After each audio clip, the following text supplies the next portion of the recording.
The line starts here on the left. There are cutlery and napkins on this counter over here. And the desserts are here and the meals are over there. And the beverages out on the porch. Oh, yeah. All the soft drinks and water are on the porch.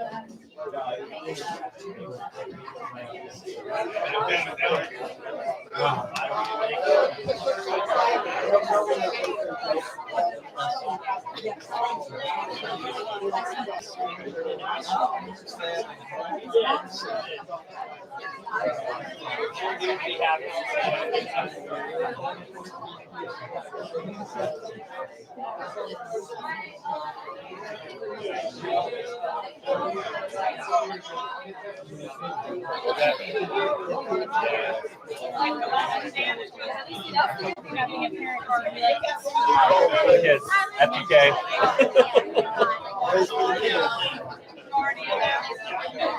I need to carry one because then it makes it more. This crowd, though, you're not.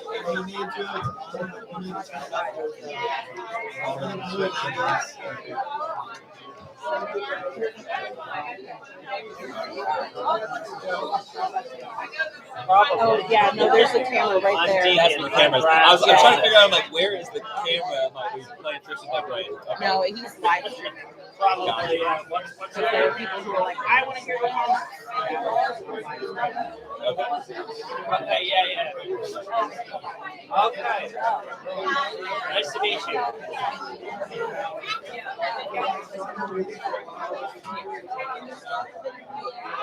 No, I live in Pennsylvania. Yeah, I live Fairless Hills. It's near Jersey. It's near like Huntington, probably like 45 minutes from Philly. Oh, really? Okay.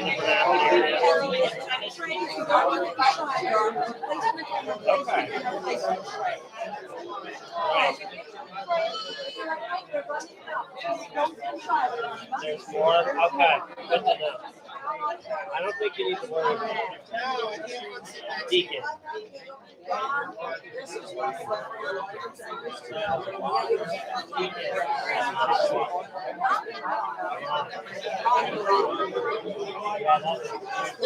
That's great. I have a horrible Yeah, I might have our last later. I'm sort of. now I want to It's Heinrichs is good. No, I don't. Lots of little kids.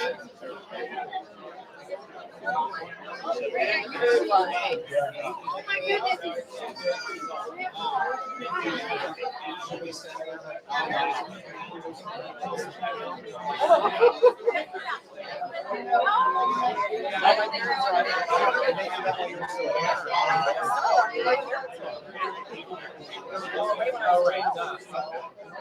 I don't know why art is Oh, really?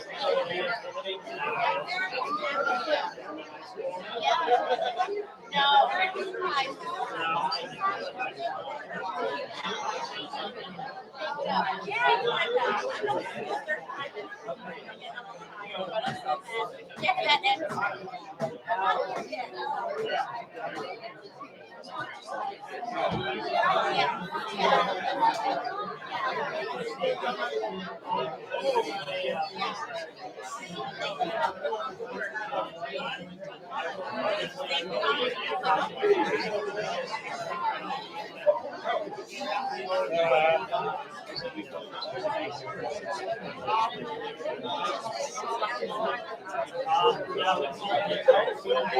Okay, anyway. I just have to. Oh, yeah, you're good. Excuse me. check their passport. No. Give me 1 second for those people that are. What? 2 seconds. I'm giving 2 seconds. For those people that are, there are people there are people that are watching live.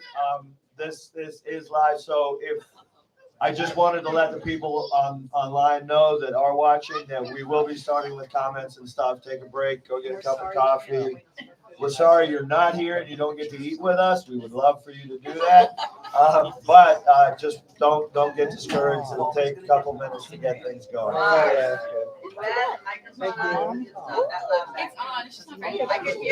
I can probably turn the speaker up louder. That's what landed. I send you this? I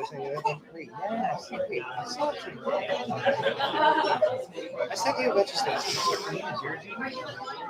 Is that, yes, that volume is a little better. Okay. Good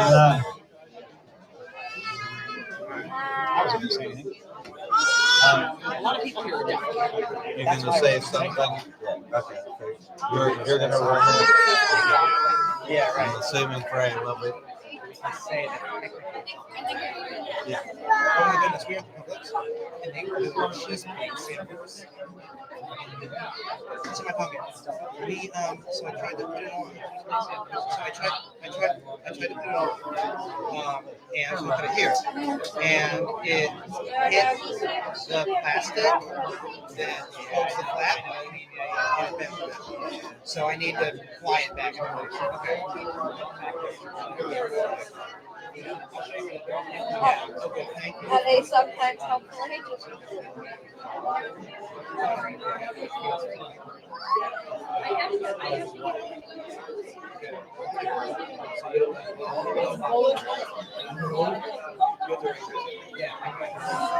love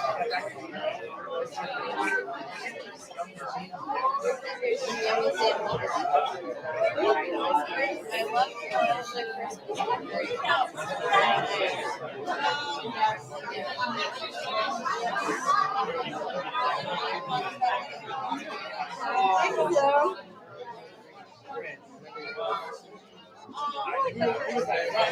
Really nice job. They set up the banner up behind the altar and the recipes.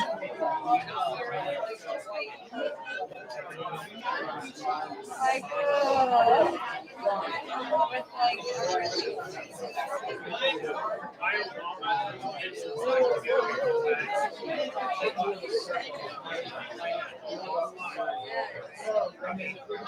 looking at the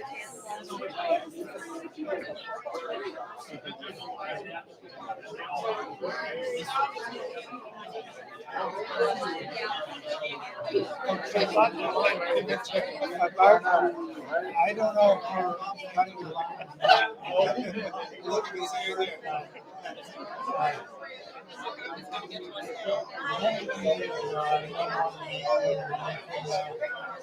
Detroit crowd around the door. A day later, I was in Winter, Ontario.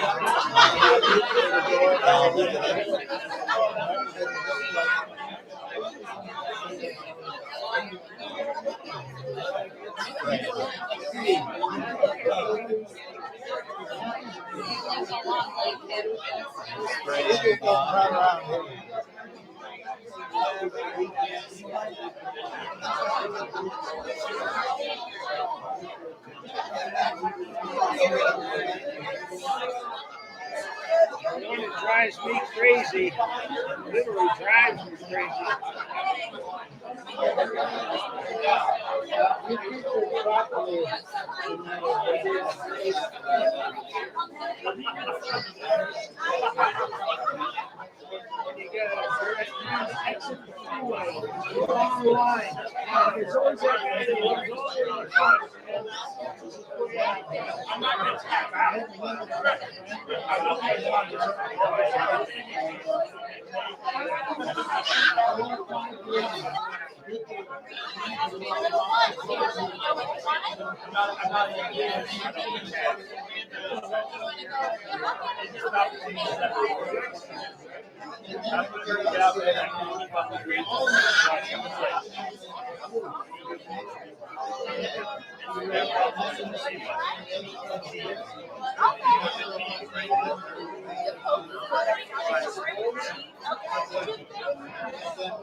She said he was trying to be quiet. That's what it's like. Yeah, they're just anything else.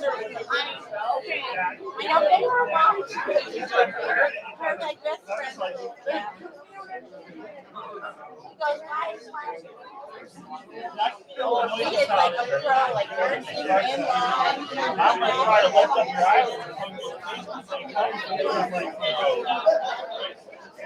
I'm a consultation. Yeah, that's so fun. As I down this.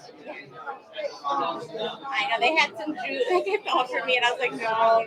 Just look down. Bill and Ann, when they used to come Oh, down here, that's Grandpa's older brother. Oh. They used to come down during the winters.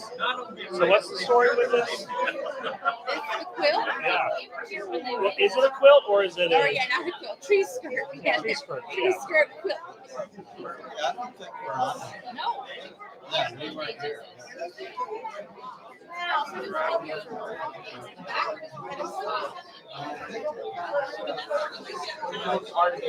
If they really don't like it, it's on the back side of the tree.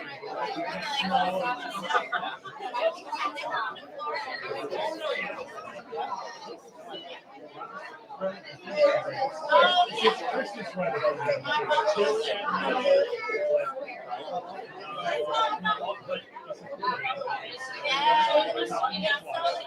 Yeah. Everything gets lit up. I mean, you're really sweating. It's almost as small. Go for it.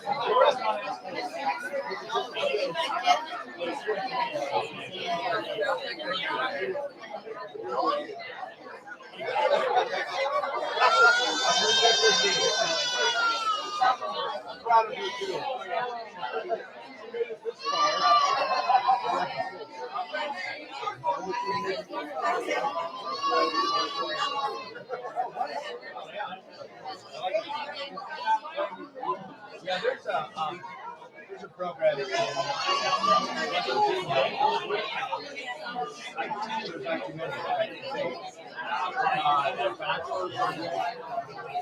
nobody. I have. So you're studying anthropology and forensics. Right. So West Virginia, University of West Virginia has a program.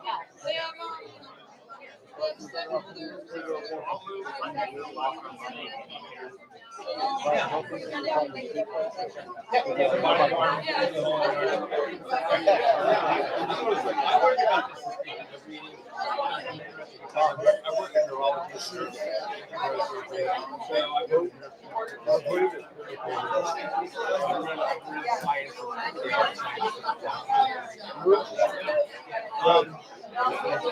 clothes, music, cover, shopping shop, road trips.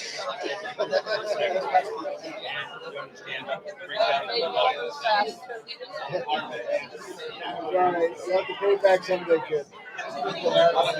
No, only Dustin says he's good.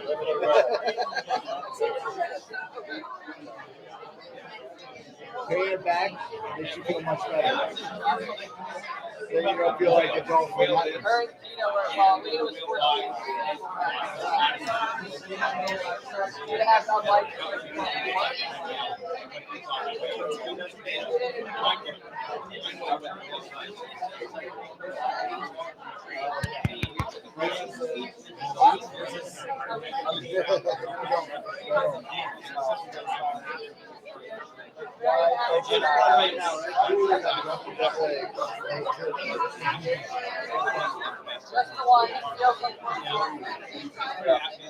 It's fun to have on my side of the family.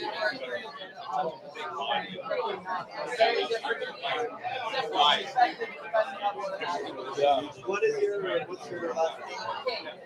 My parents are Stephanie.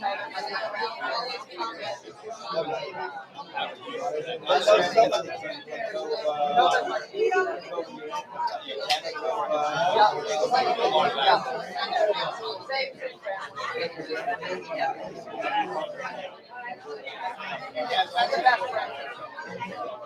Don't touch Are we visiting the awesome home there? Oh yeah. Yep. Yep.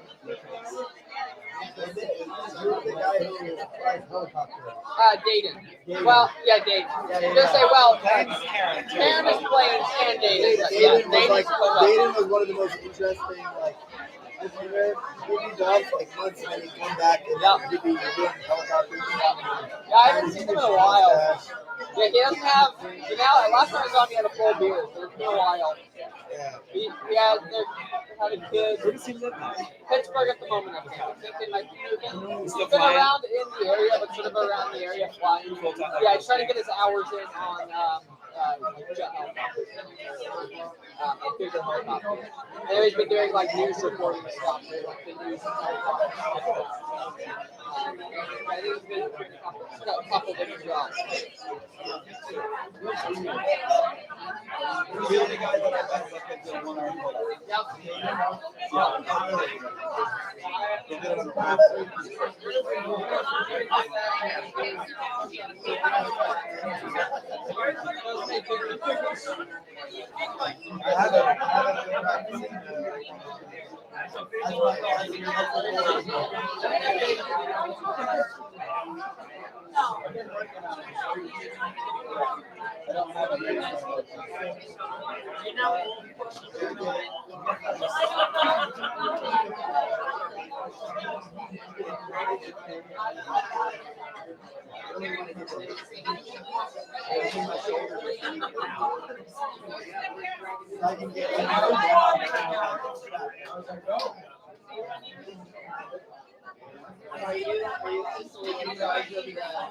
Yeah. I figured it out at the beach.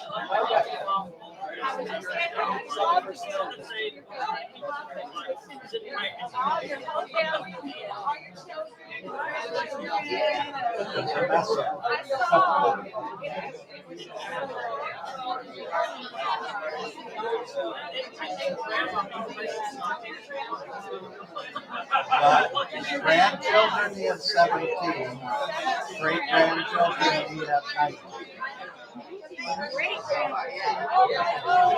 And there's 2 on the way.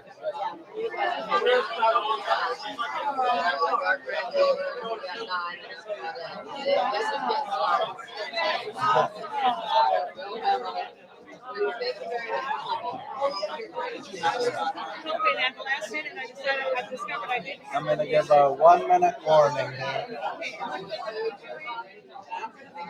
This is speechless. All right, folks, this is the 1-minute warning. So grab your food and then we're going to get started.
Sitting where this way.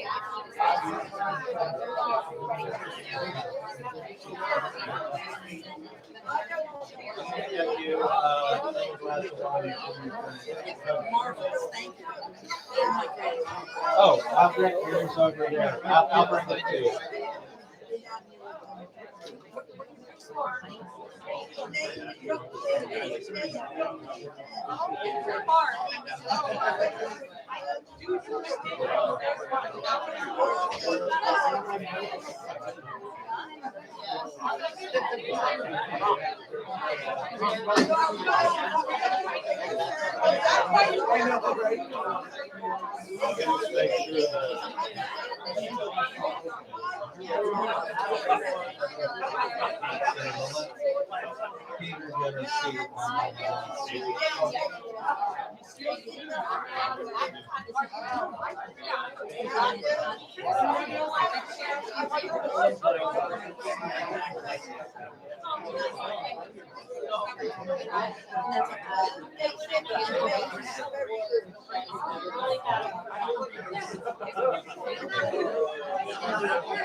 All right, folks, we are going to get started, and the more you cooperate by being quiet, the sooner we will have you out of here. So, I'm not hearing people quiet down. That's a bad sign. We could be here till midnight. Okay. So we're going to start, as Dad would have wanted us to, with a toast to the church. And I'm going to ask his brother, Reverend Willard Heinrichs, to lead us in the toast.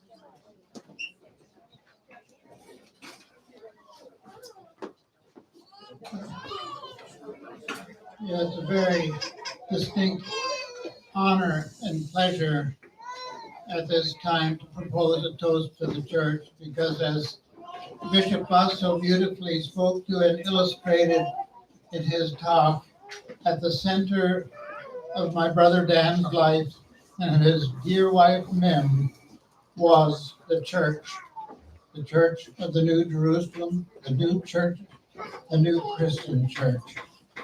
And I know how fervently he loved, because we many times talked about it, how earnest he was to convey the things from the heavenly doctrines, from the scriptures, to all of his family, but to all of the people that he had the honor of serving during his long life. And so let's now join together in the singing of the church that he and his dear wife loved so greatly. Our glorious church.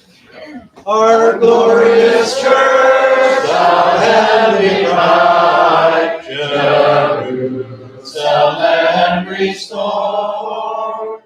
Within thy pearly portals open wide, the nations ever shall in light abide, to worship in the open word.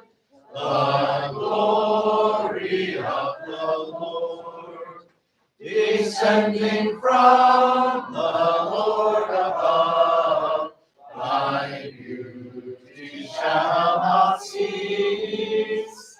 For in thy inmost shrine that holy love, the sweet pure spirit of conjugal love shall dwell forever and increase thine innocence and peace. To the church. Thank you, Uncle Willard. Please be seated. And before I call on my sister here, I want to make a few thank yous, and I know I'll probably leave people out, but I particularly want to thank Peter and Lisa for making the trip, and Peter for agreeing to do the memorial service for my father. They were good friends, and it meant a lot to him that you were willing to come and do it. So thank you very much. I want to thank my brother for all the work he did getting sound and stuff set up. My sister Freya for organizing things. Lou for printing programs, and anybody who chipped in any way, we really appreciate it. And mostly, this is what Dad would have loved, is all the people a gathering around, not in his memory, but in the memory of the new church. So it's great to have you all here. And now here's Fran. So my dad was a jack of all trades and a master of, well, you know, it doesn't really matter what he was a master of, because for Dad, that wasn't the point of the story. The point of the story was, if there is a need, you jump in with both feet and full confidence and you meet the need. That is what he was all about. And so when I think of, as Peter talked about, you know, the big accomplishments of moving a church in Durban and then moving a church here, and his ministry throughout Ohio and Maryland and whatnot, there's three things that I think are super, like, that really contributed to my dad being able to do that. One of them is his vision. When Dad gets visions, and then he pursues the vision. You can help me pursue a vision? Okay. And then he absolutely believes he can do it. If he can envision it, he can do it. And that is a fact. And then the third thing is my mom. He was married to a woman that kept him grounded in the reality of what life is, so that he was able to do the things that he said. Now, he has the big vision. He accomplished big visions, but my dad also had some little visions along the way that were quite dramatic. One of these was in South Africa. He had a vision about a need to fix the electricity in our house, which was not tame little 110 volt, 60 watt, whatever service American. This was killer 220 volt African electricity. And so he climbed up the ladder through the crawl space and promptly arc welded himself to the electrical system of Durban. But my mom is a very practical person and used a wooden broom and bashed that ladder out from underneath him so that gravity could pull him down to the earth where he belonged and pull his hands free of the electricity. And was he worried about it? Not at all. There was no problem. The Lord has always looked after him. The Lord always looks after him. The Lord always will look after him. There was no problem whatsoever. And that same attitude kept on going, and he tried another similar visionary approach to fixing things in a lot of places, but I'm thinking specifically of Maryland when, by the way, you notice there was a ladder in the first story. Well, there's a ladder in the next story too. He sees a vision of a tree that needs some serious pruning. And so he sets up the ladder and he envisions the chopping down of the branch, and then the laws of physics and mathematics, like geometry and things like that, they all played in. And those laws won, and Dad came one way while the ladder went another way, but what also came the same direction as him was a running chainsaw. But the Lord was with him. And he put his hand up to protect his face. And the only thing he managed to chop off was a section of one finger. Mom was not home when this happened. She came home to hear a running chainsaw in the backyard and goes out to see what's Dan doing. And what Dan is doing is lying basically unconscious on the ground with a running chainsaw. And so she manages to get the appropriate help to take a piece of finger and her husband to a hospital and get him sewn back together again. No problem. The Lord was with him, as he always is, and Dad was ready for the next adventure. So in all of this, my mom, like I said, she keeps him grounded. Very specifically, she kept him grounded to the fact that she is where home is. And she would frequently say, Dan, don't forget to come home. She would say to his retreating back as he goes out on yet another mission of whatever mission he is missionizing. So she had good reason to say this. Again, a South Africa story where he saw a need, a hitchhiker. It's totally cool to pick up hitchhikers. Needed a ride. He gave the hitchhiker a ride, and Dad ended up in the trunk of a car, abandoned at the side of a road when the car ran out of petrol. And the hitchhiker was gone. So yeah, that kind of interfered with the "Hey Dan, why don't you remember to come home" story. Another story in which he forgot to come home it's a very good vision. He had just left her in a hospital in Maryland, and she just had eye surgery, and he's on his way home, and there's a little old couple at the side of the road, and he pulls over, helps them. They needed a ride. So he drove them halfway across, I don't know, Maryland, Virginia, somewhere, a long, long way that results in him not coming home. And why is she involved in this story? Because a family that was at home and still a little on the slightly younger side was like, "Mom, is Dad still with you at the hospital there?" Which no, Dad wasn't and hadn't been for a very long time. Yes, so once again, she really needed to remind that man to please come home. And even as he got older here in Florida, boy, did he need reminders. 4 times over, she had to reiterate the reminder to come home when he tooted off on his scooter and managed to get himself hit by cars 4 different times, all of which severely retarded his ability to come home. But finally, on November 9th, for the last time, he heard Mom say, "Dan, don't forget to come home."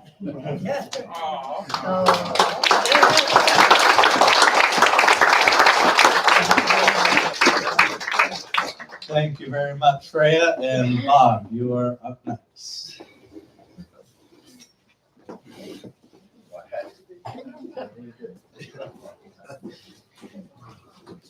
A wordsmith I am not. So thanks for that.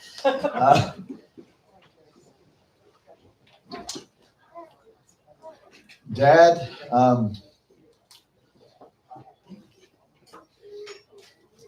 Dad taught me how to live and how to be who I am by the way he lived and what he did. And I said it before and I'll say it again. First, you love the Lord and serve the Lord. And then you serve the church. Love the church and serve the church. And then you love your wife and serve your wife. And you love your family and you serve your family. You love your neighbor and you serve your neighbor. Dad got up every day and served his neighbor. It's how he lived. It's what he did. And it's what I try to do every day. And it's, I don't know that I live up to it, but that's what I try to do. And those 2 songs that were played there give, for me, when I was a little kid, about 4 years old, living in South Africa, we lived in a tin shack and had a tin roof. And it was held together with baling wire, but I remember coming out in the living room and Dad had this old hi-fi, and most people have a picture of Dad as he's a minister and that's who he is. But I remember as a little kid coming out on Saturday morning and it was his day off and he would have that thing cranked up and he'd be listening to Harry Belafonte, and in that great getting up morning and he would dance in the air, wave his hands like he just didn't care. He was off tune as he always was, but he sang his heart out. And that song, my wife and I love Harry Belafonte, and it comes from him and his listening to it, and always just, he did that. And the last song, actually the first song, The Far Side Banks of Jordan. When Mom passed away, we were sitting in the living room, and he asked if I could play that song, and we put the song. Janine and I were in the living room, and I just remember him listening to that song.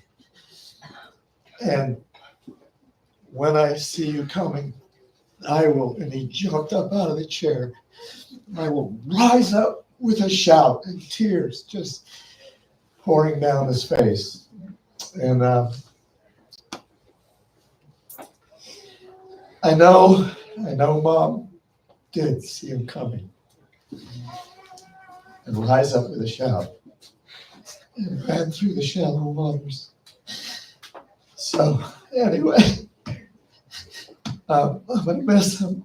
And the last 6 years have been such an honor, and I've learned so much from him. And I've grown so much as a person. I've got a long way to go.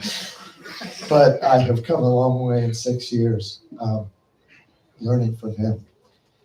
And so I want to reiterate what my brother said. Thank you to all of you for being here. Thank you for everything you've done. Thank you for being a part of Dad's life and being a big part of his life and being there for him. And it means so much to us. And that's it. I'm going to miss him. And we're empty nesters again. So anyway, I will turn it over to him.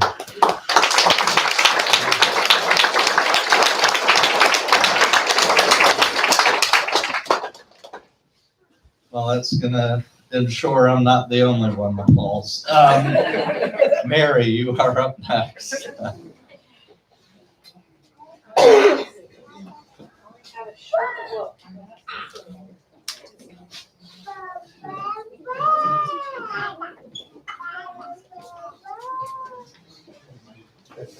Okay.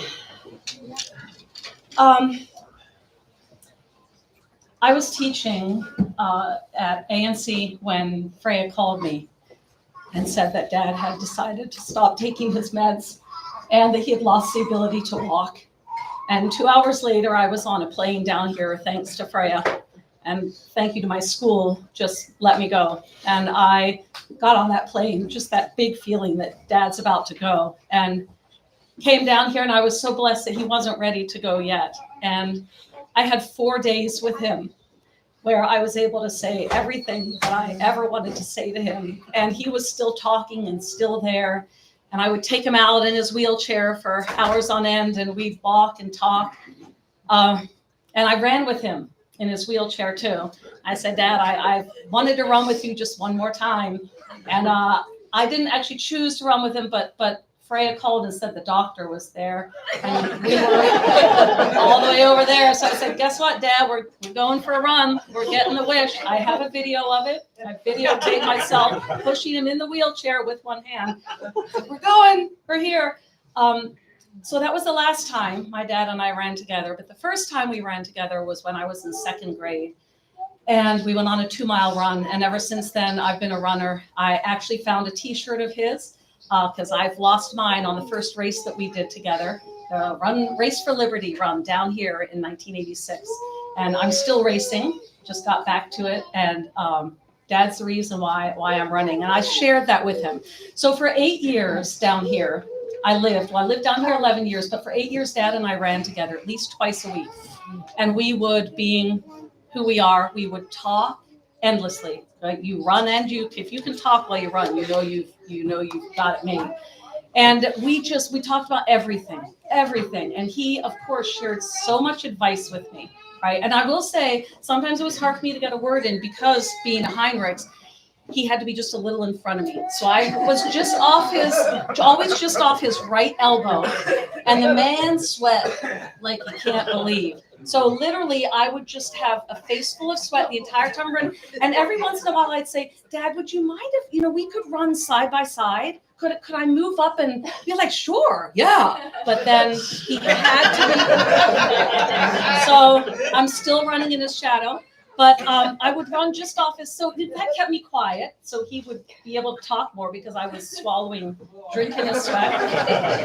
But what this is leading me to is in those runs, my dad has given me 3 pieces of advice. Not in the last runs, he was too old to run by then. My dad's given me 3 pieces of advice, and the first one came while we were running. And these resonate with me still. And when you hear these 3 pieces of advice, they show his progress too, right? So his first piece of advice was read for yourself. I'm oppositional.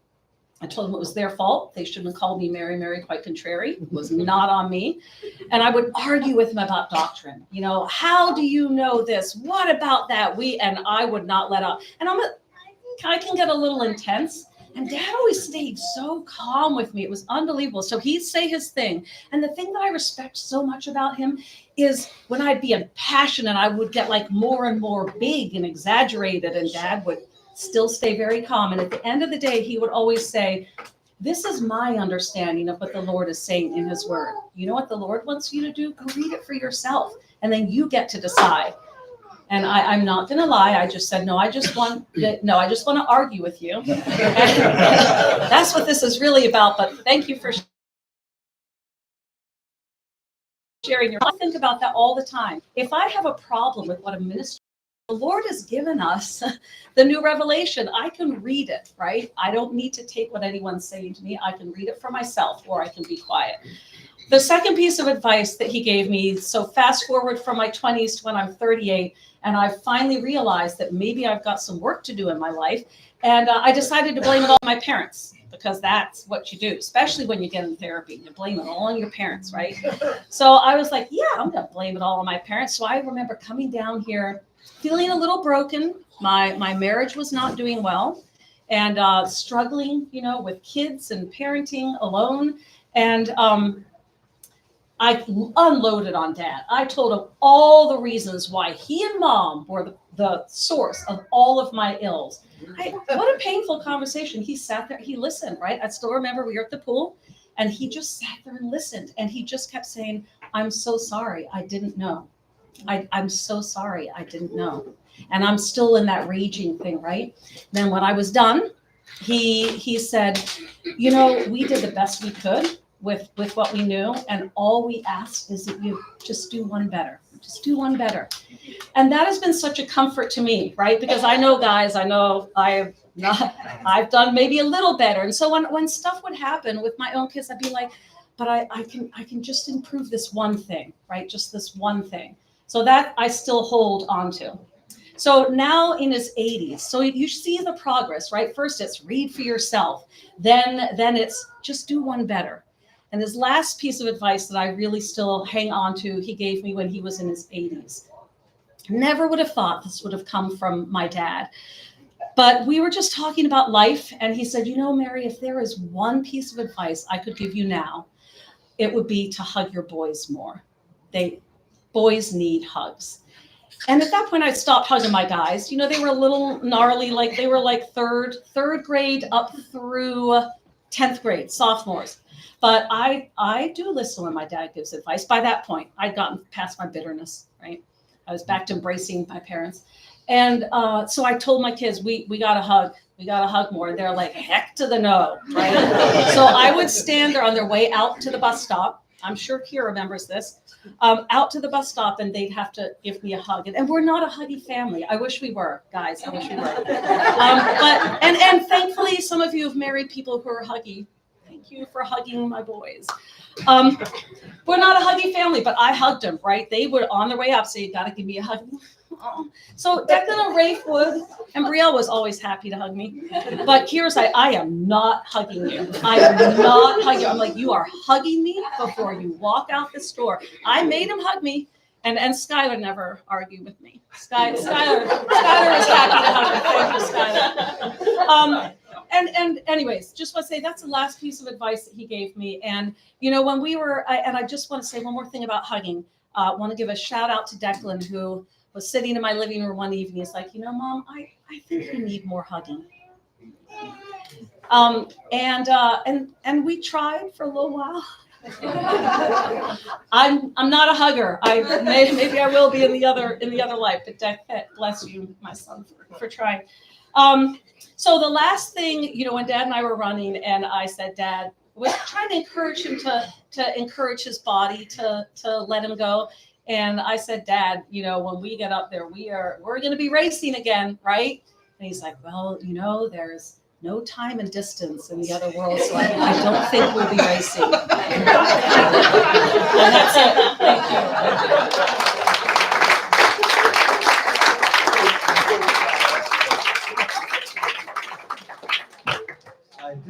to check. I seem to remember Uncle Hugh, who couldn't make it today, was gonna give some remarks for another brother. Is that right? You two? Okay. All right. So here's Uncle Bob and Aunt Karen. I'm sure this is struck down. Oh, yeah.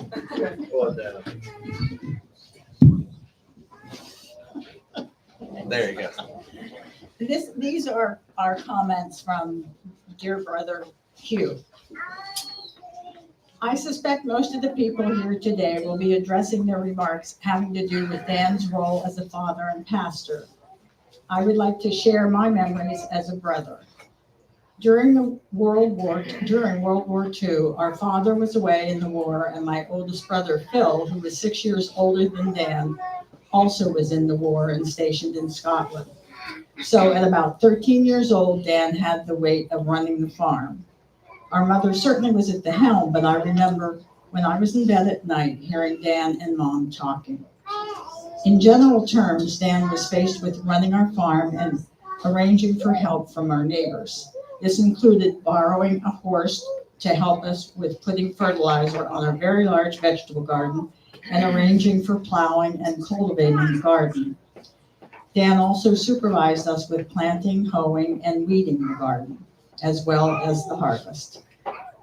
We had cows, sometimes 3 or 4 cows, with calves on the way. Dan supervised we siblings with the care of the cows, which included getting up early in the morning to milk. We also had to clean the stalls and bring down the hay from the loft in the evenings for the next day. In the winter, we had to break the ice on the stream that ran through our property so the cows could drink. These were heavy responsibilities for a 13-year-old. In the summer, Dan had to arrange with neighbors to borrow a horse so we could bring in hay. I would go to the neighbors with him to help get the horse. The owner would point to a horse in the field that we could take to use. Dan and I would catch the horse and then walk it to our farm where it would be harnessed and hooked up to a wagon. To tire out the horse, we would run it up and down the road. Then the horse could be used to plow and cultivate the garden, and in the summer, bring in the hay from the field. This provided us with some great adventures. Once the horse broke the harness and ran away, and the wagon went into a bank at the side of the road. Through all of this, I never felt the pressure of indecision. Dan always had a strong posture and great resilience, so we were never affected by thinking, quote, "We can't do this," unquote. I look to this as something I have taken from Dan, his can-do attitude. I did not feel the stress that Dan must have felt. I think these are some of the things that helped Dan in being a pastor, a husband, and a father. One other memory I would like to share, it was not all work. We did have fun. Once in early spring, when the ice broke in the ice flows on the nearby Grand River, Dan and I had fun running and jumping from ice floe to ice floe. Once, before we reached the opposite bank, Dan's leg went through an ice floe. I got to the bank as quickly as possible and helped him out of the water. I had to rub his frigid, almost blue leg until he could walk so we could go home.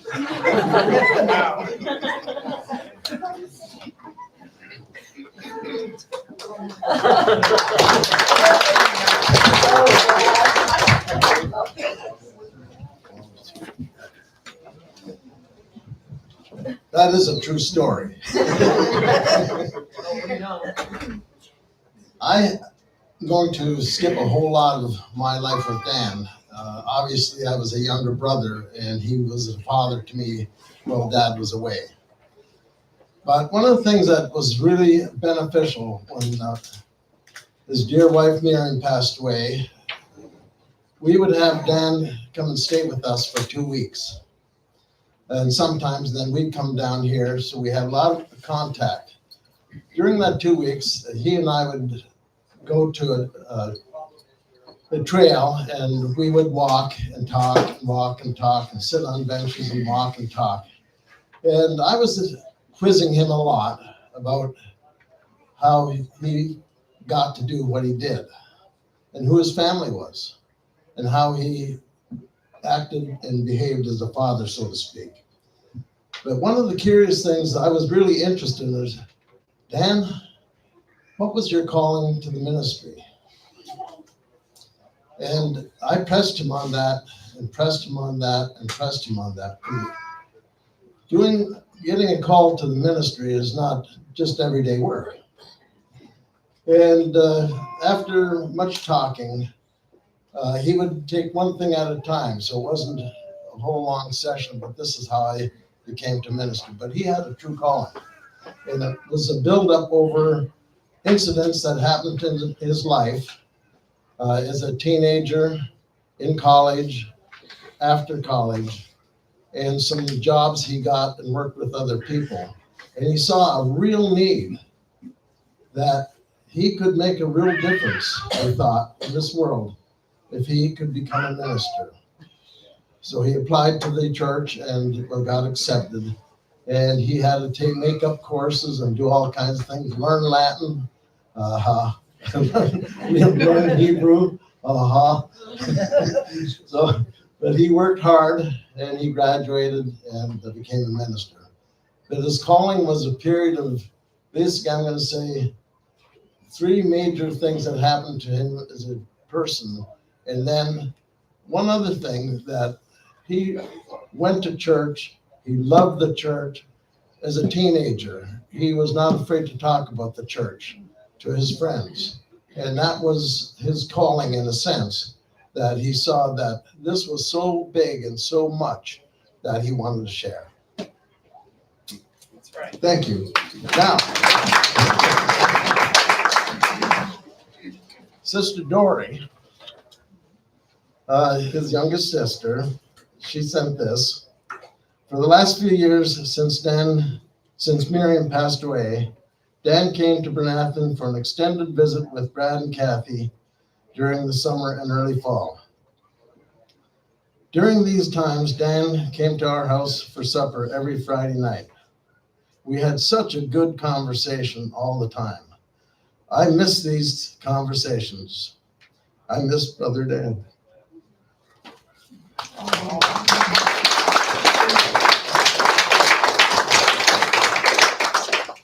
All right, Uncle Willard, and then I'm going to close things down because Dad would want you all to socialize.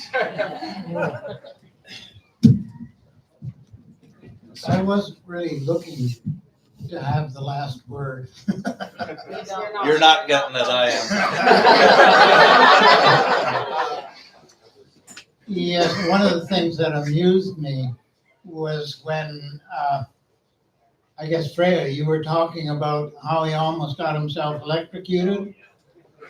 One time he was working on the wiring in the undercroft to our barn, and he didn't notice that little Willard had climbed up the ladder behind him. And somehow or other, somebody in the house flicked the switch, which turned the power on.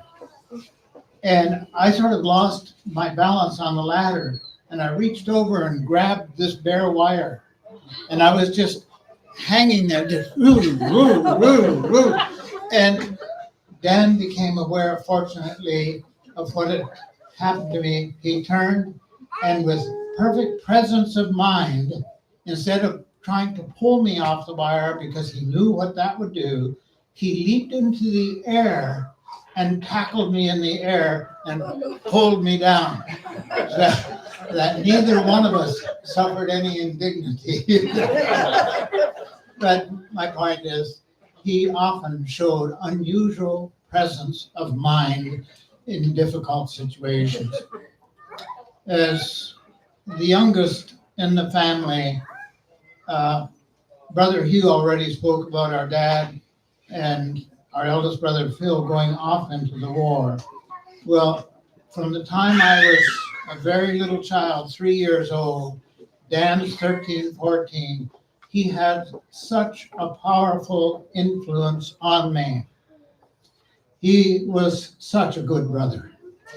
And a lot of his influence, he was trying to teach me to be a good brother and a real human being. And so being a natural brother developed into natural friends. But it went way beyond that. Eventually, I had the good fortune of being allowed to become a minister like he was, but not nearly as great as he was. And he became not only a natural brother and a close natural friend, but from my perception, and I hope he had the same perception, we became very close spiritual brothers and friends.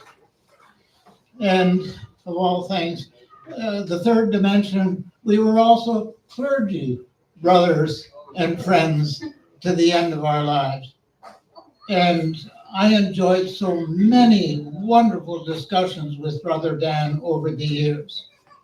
And one of the things I prized, and somebody just touched on it a moment ago, is that we could have a lot of contention, in respect to how this doctrine should apply here or there.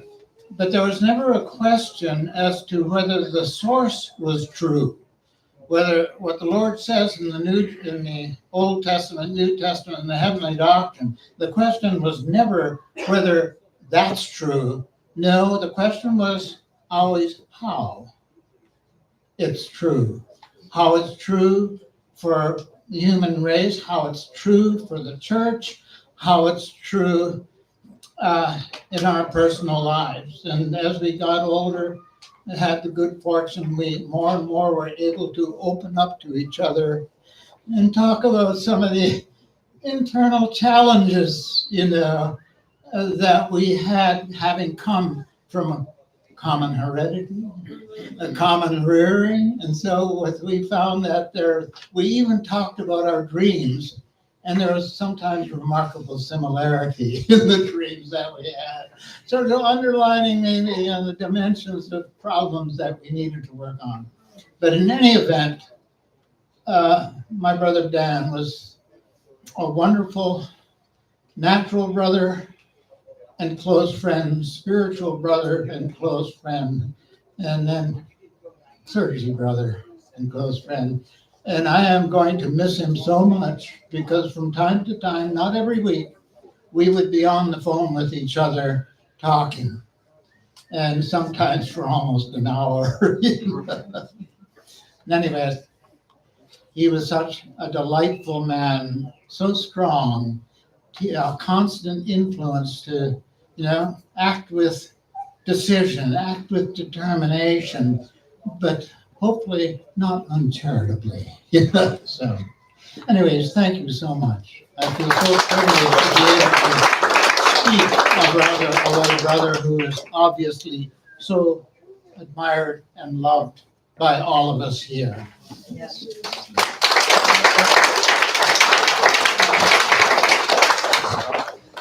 All right, not looking forward to this moment.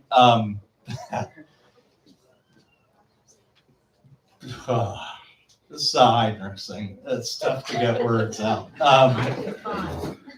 Dad was a rock to me.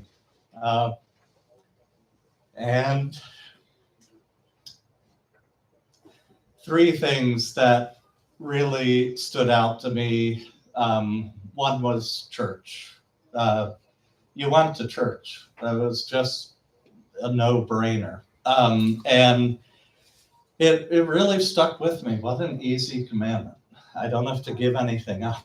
I just have to show up. And so maybe I've been following that one so I can ignore the second tablet, but at least I've got that one checked. And I credit that to Dad. And one of those was, I can remember so distinctly, we were up at Lake Conestoga. We were on vacation, I think, with Uncle Willard and Uncle Phil, and all of us were there. And Sunday rolled around in the middle of the vacation, and he loaded us in the car to drive to Carindale to go to church and just ruin the vacation. And I thought, this is horrible. And I thought the drive was like 2 hours. Once I moved back up there, I found out it was only 40 minutes. But it really stuck with me. It was, you did church. That's what you did. And so I've tried to carry that with me in my life. Second thing was not taking the Lord's name in vain, another one of the commandments, and not using bad language. And I can remember as a kid, we were moving this giant stone slab, and Dad did the dad thing where the kid had to walk backwards. So I'm walking backwards with the slab, and he backs me over a railroad tie. Doesn't tell me it's there. The slab lands on my shin, and I say, "My shin!" And he says, "What did you say?" Because he thought I had cursed. And I'm there with this thing on my shin, and I'm like, I said, "Oh, my shin." And he's like, "Oh, okay." And then he lifted the slab off. But it just was the way he was. The commandments were very important to him. And third thing was just a work ethic. People have talked about that, but for me, some of the best years of my life were splitting wood with Dad in the winters. And that often meant not having a chance to play football with my friends, things like that, because that was during the oil crisis and we were heating the house with wood in the wood stove. We'd go out there on a Saturday and split a couple cords of wood, and just the talks that we had while doing that work, wouldn't trade those for anything. So I'm going to miss him like crazy, but so happy he's with Mom. That's all we wanted. So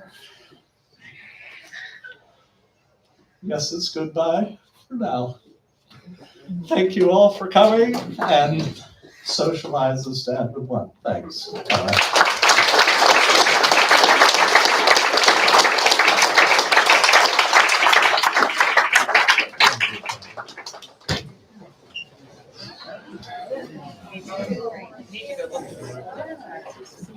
I know Mom and Dad are on you. Oh, look, I see you on there. Yeah. Okay, because the little kids want to touch it, and I didn't know if they could knock it. I didn't